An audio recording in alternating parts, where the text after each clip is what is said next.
तो welcome friends, ये हमारा पार्ट 4 है बैंकिंग एंड फाइनेंशियल इंस्टीट्यूशंस में। तो आज हम पढ़ेंगे history of banks in India.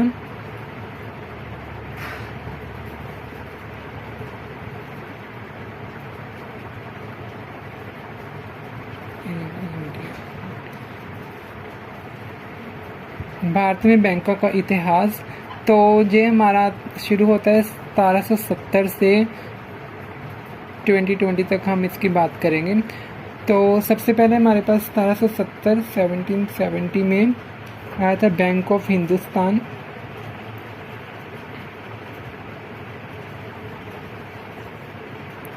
जो कि कोलकाता में बना था।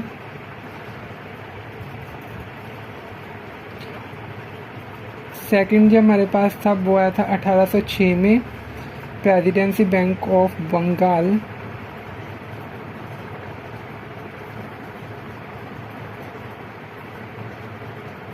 Bank of Bengal. इसके बाद थर्ड हमारे पास आया था 1840 में, प्रेसिडेंसी बैंक ऑफ बॉम्बे। इसके बाद हमारे पास फोर्थ बैंक जो आया था 1843 में, प्रेसिडेंसी बैंक ऑफ मद्रास। इन तीनों बैंकों को 1861 में नोट जारी करने का अधिकार दिया गया था।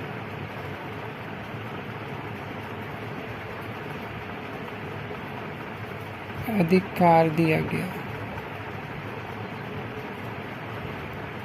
1861 में।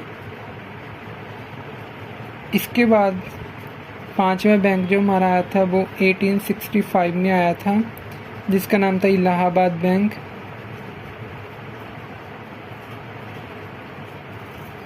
लेकिन इलाहाबाद बैंक आज अगर हम देखें 2020 में 1/4/2020 में जो हो गया मर्ज्ड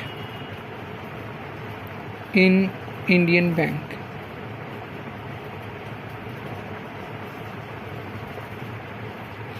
इसके बाद हमारे पास सिक्स्थ बैंक जो आया था 1881 में, अवध कमर्शियल बैंक।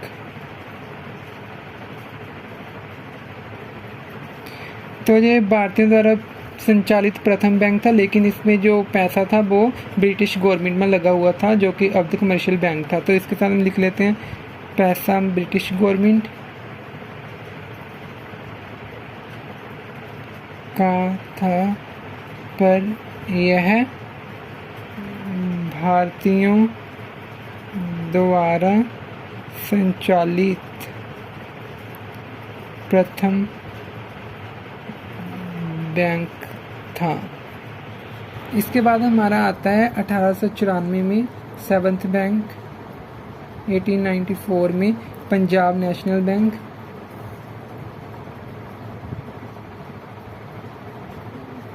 जिसे हम PNB शॉर्ट में बोल देते हैं।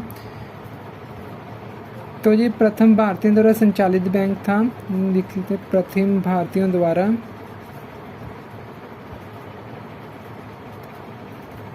संचालित और स्थापित बैंक। पैसा भी भारतीयों का और संचालित भी भारतीयों द्वारा। और दूसरा पब्लिक सेक्टर का सबसे बड़ा बैंक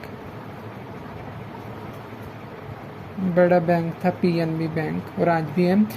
तो PNB बैंक भारतीयों द्वारा संचालित और स्थापित पहला बैंक था जिसमें पैसा और इस पे संचालीकरण था वो भारतीयों द्वारा किया जाता था, और पैसा भी इसमें भारतीयों का लगा होता है। ये दूसरा पब्लिक सेक्टर सार्वजनिक क्षेत्र का सबसे बड़ा बैंक था।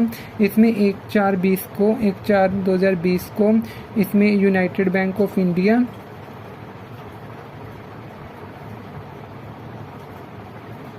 And oriental bank of commerce are merged into PNB. 1420 को united bank of India and oriental bank of commerce PNB में मर्ज कर दिए गए हैं। इसके बाद हमारा जो नेक्स्ट आता है वो आता है 1913 से 1970 तक, जितना आता है हमारा बैंकिंग संकट अवधि, जिसे हम बोलते हैं बैंकिंग क्राइसिस पीरियड। तो 1913 से 1917 तक इसमें कोई भी बैंक स्थापित नहीं किया गया था।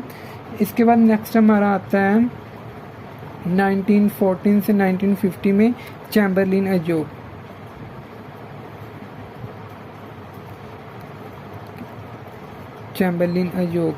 तो चैम्बरलिन अजोग ने क्या डिमांड किया था? Bank in India, central bank in India इसने डिमांड किया था। चैम्बरलिन अजोग बना था 1914 और 15 में। तो इसने डिमांड किया सेंट्रल बैंक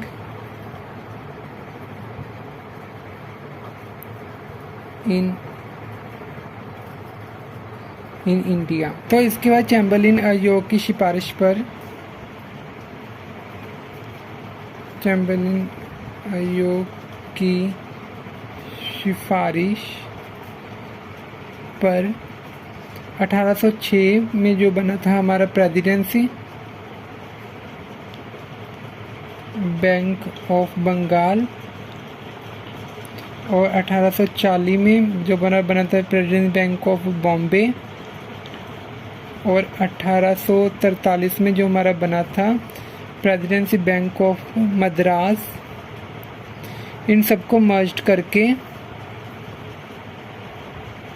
1921 में एक न्यू बैंक बना जिसका नाम था इंपीरियल बैंक ऑफ इंडिया, जो कि सेंट्रल बैंक था। That is the central bank of India in 1921 में जो सेंट्रल बैंक था, और इसको दिया गया केंद्रीय बैंक का कार्य दिया गया, केंद्रीय बैंक का कार्य दिया गया था इंपीरियल बैंक को। तो 1914-15 में चैम्बरलिन अजोग आया जिसने डिमांड की सेंट्रल बैंक की डिमांड की इन इंडिया में। तो चैम्बरलिन अजोग की सिफारिश पर 1806, 1840 और 43 president bank of Bengal, president bank of Bombay और मद्रास तीनों को मर्ज करके 1921 में एक न्यू बैंक बना दिया गया जिसका नाम था इंपीरियल बैंक ऑफ इंडिया, जो कि एक सेंट्रल बैंक था 1921 में इंडिया में। तो और इसके केंद्रीय बैंक का कार्य दिया गया। इसके बाद हमारा जो नेक्स्ट आता है हमारे पास 10th हमारा आता है 1926-27 में एक और अजोग बनाया गया जिसका नाम था हिल्टन जंग अजोग।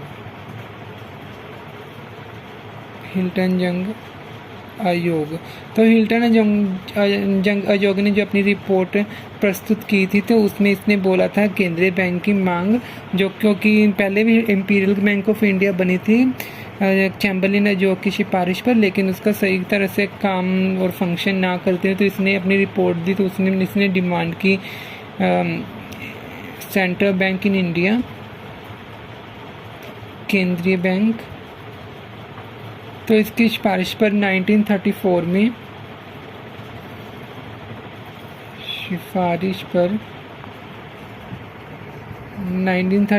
में एक कानून बना जिसका नाम था आरबीआई एक्ट 1934, और इसके बाद 1/4/1935 को आरबीआई बनी जिसका नाम था रिजर्व बैंक ऑफ इंडिया।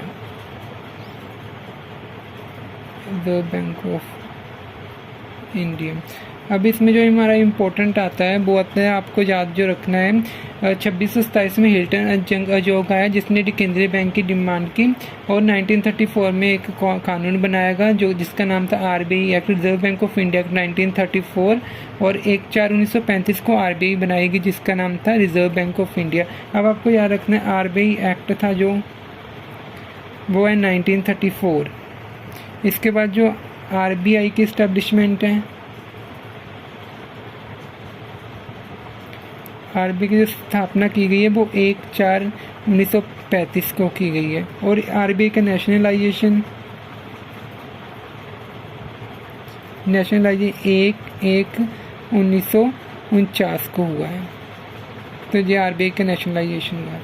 तो ये इम्पोर्टेंट टर्म्स थी। आरबीआई एक्ट 1934 है, आरबीआई की स्थापना की गई 1/4/1935 को, और नेशनलाइजेशन 1/4/1949 को इसका नेशनलाइजेशन हुआ है। इसके बाद जो हमारे 11 नंबर पे आता है वो है 1 जुलाई 1949 को। 1 जुलाई 1949 में एक कानून बना था, कानून बना बैंकों पर कंट्रोल करने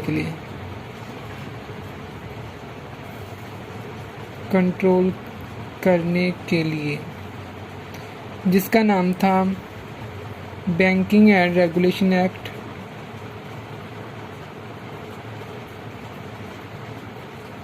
रेगुलेशन एक्ट 1949। 1 जुलाई 1949 में एक कानून बना था बैंकों को कंट्रोल करने के लिए जिसका नाम था बैंकिंग एंड रेगुलेशन एक्ट। तो बैंकों को कंट्रोल और नियमन करने के लिए दो अलग अलग तरह के कानून हैं। बैंक्स को नियमन और कंट्रोल नियंत्रण करने के लिए दो कानून हैं। एक तो हमारा आता है नियमन के लिए आरबीआई एक्ट 1934, और निरंतर कंट्रोल करने के लिए आता है RBI act, banking and regulation act, banking and regulation act 1949। बाद हमारे पास जो नेक्स्ट आया 12 नंबर पे एडी गोटेवाला समिति, एडी गोटेवाला समिति। तो एडी गोटेवाला समिति में क्या क्या, जो हमारा 1806, 1840 और 1843 में presidency bank of Bengal, Bombay और Madras, president bank of Bengal, president bank of Bombay और प्रेसिडेंट बैंक ऑफ मद्रास जो मर्ज हुए थे 1921 में चैम्बरलिन अजोग की सिफारिश पर। इंपीरिकल बैंक ऑफ इंडिया बना था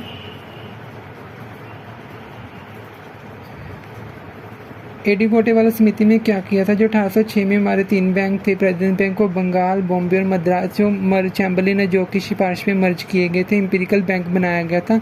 तो इंपीरिकल बैंक का नेशनलाइजेशन कर दिया एडी गोटेवाला समिति ने।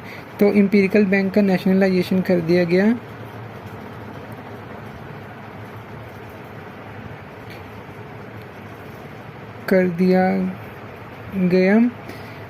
और 1 जुलाई 1955 को इसे बना दिया गया एसबीआई, बना दिया गया जिसका पूरा नाम था स्टेट बैंक ऑफ इंडिया, जो कि भारत में पब्लिक सेक्टर का सबसे बड़ा बैंक है।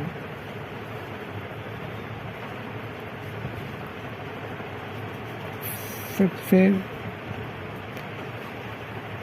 बड़ा बैंक है। इसके बाद जो हमारे पास नेक्स्ट आता है 13 नंबर पे, वो आता है 19 जुलाई 1969 को 14 बड़े बैंकों का नेशनलाइजेशन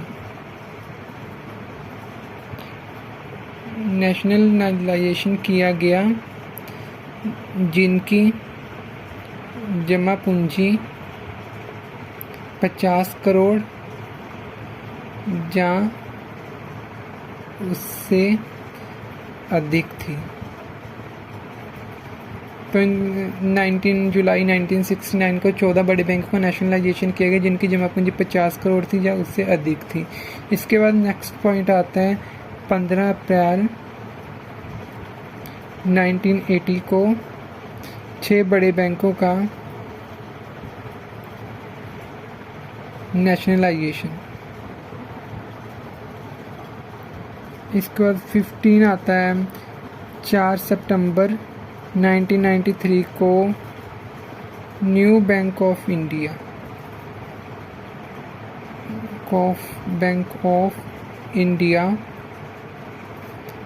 को पीएनबी में मर्ज किया गया।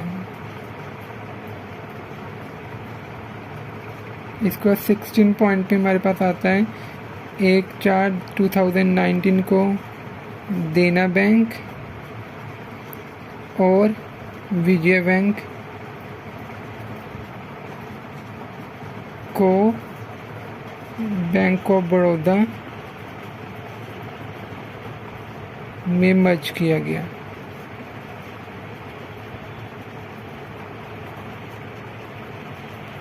इसके बाद हमारे पास जो नेक्स्ट आता है अगस्त 2019 को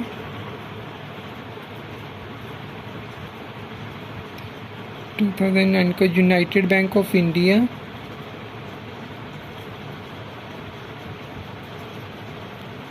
और ओरिएंटल बैंक ऑफ कॉमर्स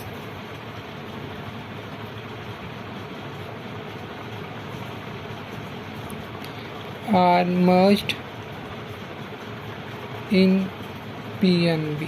इसके अगस्त 2019 को यूनाइटेड बैंक ऑफ इंडिया और ओरिएंटल बैंक ऑफ कॉमर्स को मर्ज किया गया पंजाब नेशनल बैंक। तो इसके बाद अब हम देखते हैं पब्लिक सेक्टर से भारत के सबसे बड़े बैंक।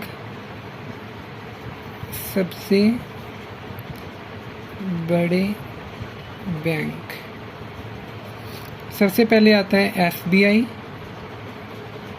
नंबर 2 पे आता है पीएनबी पंजाब नेशनल बैंक। इसके बाद हमारा थर्ड आता है बैंक ऑफ बड़ौदा। इसके बाद हमारा फोर्थ आता है कैनरा बैंक। इसके बाद हमारा फिफ्थ आता है यूनियन बैंक ऑफ इंडिया।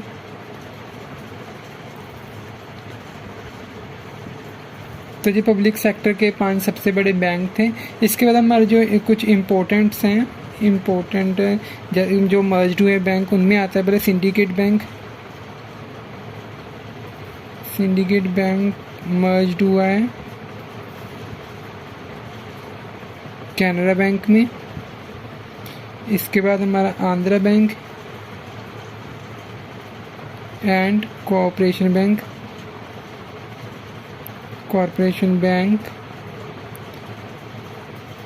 मर्ज हुए हैं यूनियन बैंक ऑफ इंडिया में।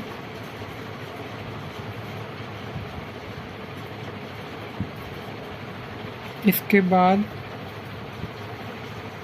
Allahabad bank merged in Indian bank. तो ये हुए हमारे 1/4/2020 को मर्ज हुए हैं सिंडिकेट बैंक कैनरा बैंक में, आंध्रा बैंक और कॉर्पोरेशन बैंक हुआ है यूनियन बैंक ऑफ इंडिया में, इलाहाबाद बैंक इंडियन बैंक में मर्ज हुआ है।